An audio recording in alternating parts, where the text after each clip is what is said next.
Hello guys, Radhe Radhe. आज मैं आपको ट्रायंगल ऑफ वेक्टर डेरिवेशन के बारे में बताऊंगी।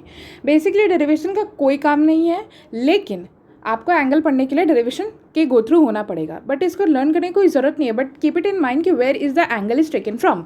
सो अगर हम लोग मानते क्या कि डेरिवेशन बेसिकली जो ए वेक्टर का होता है वो इस तरीके से मतलब कि एक वेक्टर का ऐसे होता है। तो मान लेते हैं कि ए वेक्टर ऐसे और उसमें बी वेक्टर इस तरीके से है, ठीक है। तो हम लोग इसमें लेंगे क्या, हमारे पास तो कोई सॉल्यूशन नहीं बन रहा है कि हम लोग रिजल्टेंट का कैसे निकालेंगे कैसे। हाँ, रिजल्टेंट आप ऐसे करके निकाल सकते हो, but A vector B vector ऐसे कैसे निकाल सकते हैं मैम? निकाल सकते हैं। ये कुछ होता है इस तरीके से, जैसे मैं बताती हूँ। हम लोग बेसिकली लेंगे कि हमारा ए वेक्टर ऐसे है और बी वेक्टर का कंपोनेंट लेंगे। बी वेक्टर का अगर हम लोग कंपोनेंट लेते हैं बेटा, तो यहाँ से जो परपेंडिकुलर पार्ट होता है, मैंने ये बताया था, जो कि साइन थीटा के टर्म पे चला जाता है।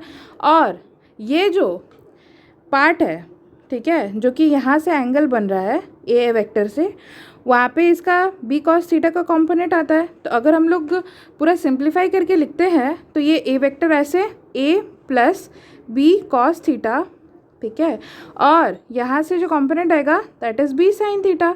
बस यही कॉन्सेप्ट है।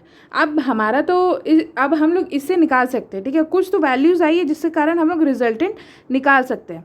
तो ये बेसिकली रिजल्टेंट का एंगल जो है वो किससे है, that is from the A vector से। मेजरली ये तो ए वेक्टर को कंसिडर कर रहा है, क्योंकि बी वेक्टर तो वैसे तो हम लोगों ने कंपोनेंट लिया। तो यहाँ से उसी तरीके से बेटा कि एंगल हम लोग लेते हैं डायरेक्शन को भी देखने के लिए, और एंगल हम लोग लेते हैं कि कितना ए वेक्टर से या कोई भी वेक्टर अगर वो हॉरिजॉन्टल एक्सिस पर ले कर रहा है तो उसका एंगल कितना बन रहा है।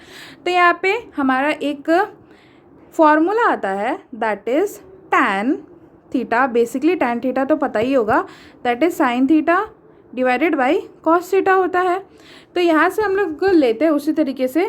याद रखिएगा बी साइन थीटा का कंपोनेंट जो कि परपेंडिकुलर कंपोनेंट था, और जो कि बेस का कॉन्सेप्ट था that is A plus B cos theta.